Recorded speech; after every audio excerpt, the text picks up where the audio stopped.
Hi, I'm Nick Buckley. I'm running for Mayor next year. Mayor of Greater Manchester, May the 2nd. Put that date in your diary, make sure you vote, even if it's not for me.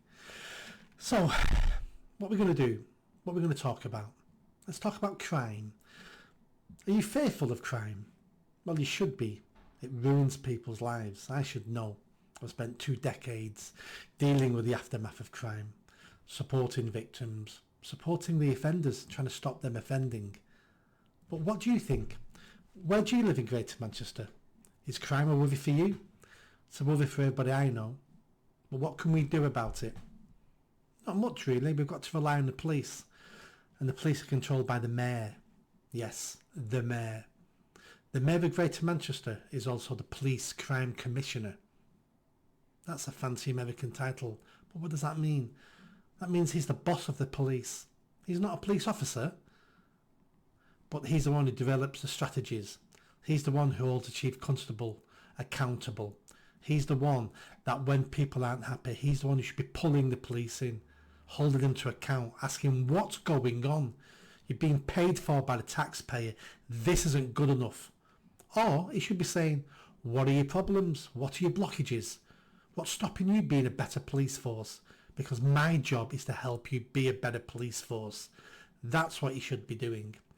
But instead, like many politicians, head in the sands, doesn't deal with anything, no great ideas. Our Mayor of Greater Manchester, Andy Burnham, only seems to care about buses and trains. He wants to be king of the buses, king of the trains. Instead, people call him king in the north. Loses me completely. Knife crime.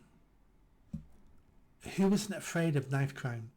Every day almost in the Manchester Evening News is another incident of violent crime. Someone's been shot, someone's been stabbed, someone's had the head caved in by being kicked while they're on the ground. Almost every day. Does that terrify you? It terrifies me. Because as a male I'm more likely to be attacked. But luckily for me, I'm out of the age range now. So I'm under 35. Chances of me getting beat up now are pretty slim. Unless it's politically related, in which case I'm in huge danger. But what we're going to do about knife crime? Nobody wants to stop anybody and search anybody. We're scared of being called racist.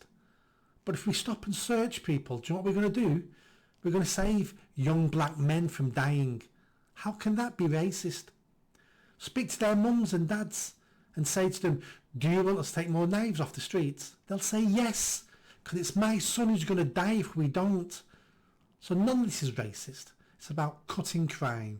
It's about doing what needs to be done. And what needs to be done is hard work sometimes. It's unpopular. But you need a backbone if you're going to do it.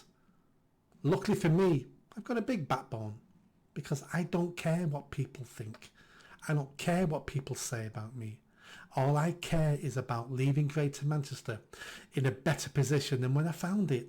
And it's going in the opposite direction at the moment. I know that, and you know that. Let's talk about a case that came to the news this week, even though it's a couple of years old. Zana Iman. Nice lady, I met her last weekend. Has done a piece for Sky News. And she's claiming she was raped in a Salford police station by police officers. Now, I've seen the evidence, I've seen the footage. I don't know what went on. But I'll tell you something went on. Why do we have a woman stripped naked in a police cell for her own good? Why do we have hours of footage missing? When she sat there doing nothing, we have that footage of the cell. But when she's claiming something went wrong, that footage isn't available. Where's the body cam footage of the police officers? Where's the footage from the back of the van? When she was arrested, by Google Maps, 7-minute drive to the police station. How long did it take the van to get to the police station? 10 minutes, 20 minutes, half an hour? Over an hour and a half it took to get to the police station. What happened in that van? We don't know, haven't got the footage. The footage in the vehicle, in the cell, in the police station, that footage is there for one thing only, to protect the police from false allegations. And false allegations are made all the time. I remember 20 years ago working with the police. I used to be based in police stations, and I remember women in the city centre, mainly Roma women, rubbing, this is going to sound really disgusting now, rubbing their fingers in their knickers, and then when they're being arrested, rubbing it on the hands of police officers, getting to the station and then claiming sexual abuse. And they did that hoping they would be released. Didn't work in the UK, but it works in Romania. So there is false allegations. I'm not saying this is a false allegation. Something definitely went on here. You know, she was taken to hospital. The evidence and the examinations of the hospital are saying sexual activity happened. But when did that happen? She was in custody for 40 hours. We need answers to this. She wrote to Andy Burnham 2 years ago to explain what went on, and she needed help getting to the bottom of it. And she got a standard letter back. Thank you for your letter. There's nothing we can do. The police are investigating. We can't get involved. 2 years later, she gets on Sky News. We have Andy Burnham in the press. This isn't good enough. We're going to get to the bottom of this. I've only just found out about this. I read the letter she sent to him 2 years ago. I read the letter his office sent back to her. What's going on there? I'm not saying that's a cover up, that part of it, but it's damn incompetent. You should know these things. You're in charge of the police. Anyway, I'm going to do more of these little pieces to camera, even though it feels really uncomfortable speaking to the camera. I'd rather someone speak to me or interview me, but hey, I'm going to carry on doing these. But crime, if you want crime to be reduced in Greater Manchester, you need someone who understands crime. I've spent 20 years involved with the police, dealing with antisocial behaviour.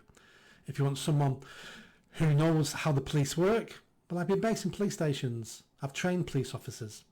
If you want someone who doesn't care about their future career and will hold other politicians and will hold public services to account, then I'm your man. Let's shake this tree hard. Let's shake it until some branches fall off, and then let's see what we can do after that. Change is needed, and I'll do my best. Catch you next time.